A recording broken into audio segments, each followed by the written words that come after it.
Henesis Kapitulo 20.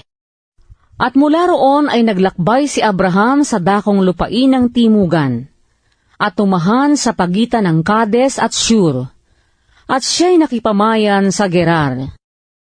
At sinabi ni Abraham tungkol kay Sara na kanyang asawa, siya'y aking kapatid. At si Abimelech na hari sa Gerar ay nagsugo at kinuha si Sara. Datapwat na paroon ang Diyos kay Abimelech sa panaginip sa gabi, at sa kanya'y sinabi, narito, ikaw ay dili iba't isang patay dahil sa babaeng iyong kinuha, sapagkat siya'y asawa ng isang lalaki. Ngunit si Abimelech ay hindi pa nakasisiping sa kanya, at nagsabi, Panginoon, papatayin mo ba pati ng isang bansang banal? Hindi ba siya rin ang nagsabi sa akin, siya'y aking kapatid? At si Sara man ay nagsabi, siya'y aking kapatid, sa katapatang loob ng aking puso at kawalang sala ng aking mga kamay ay ginawa ko ito.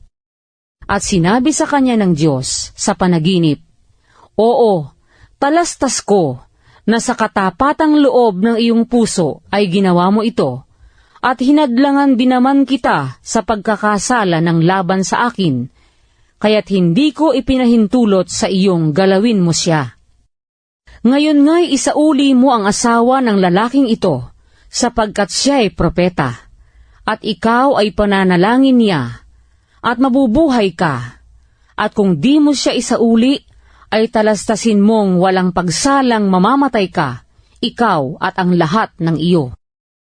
At si Abimelech ay bumangong maaga ng kinaumagahan, at tinawag ang lahat niyang bataan, at sinabi sa kanilang pakinig ang lahat ng bagay na ito.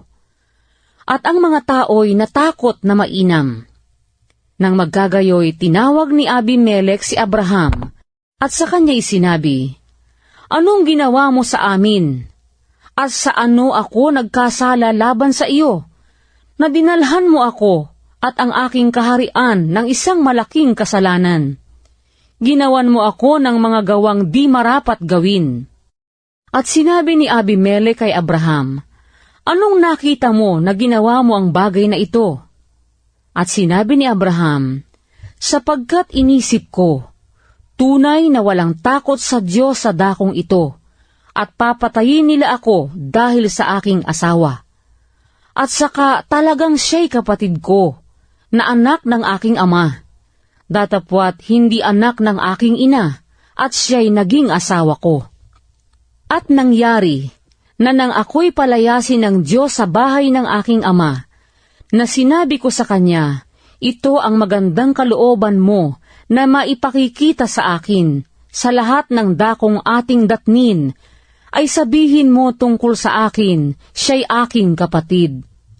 At si Abimelech ay kumuha ng mga tupa, at mga baka, at mga aliping lalaki at babae, at ipinagbibigay kay Abraham, at isinauli sa kanya si Sara na kanyang asawa.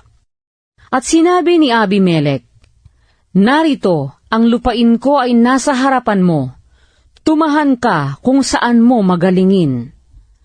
At kay Sara'y sinabi niya, Narito, nagbigay ako ng 1,000 putol na pilak sa iyong kapatid.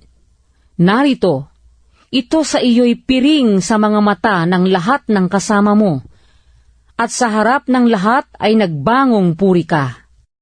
At nanalangin si Abraham sa Diyos, at pinagaling ng Diyos si Abimelech, at ang kanyang asawa, at ang kanyang mga aliping babae, na anupat nagkaanak sila. Sapagkat sinarhang lubos ng Panginoon ang lahat ng bahay bata sa bahay ni Abimelech dahil kay Sara na asawa ni Abraham.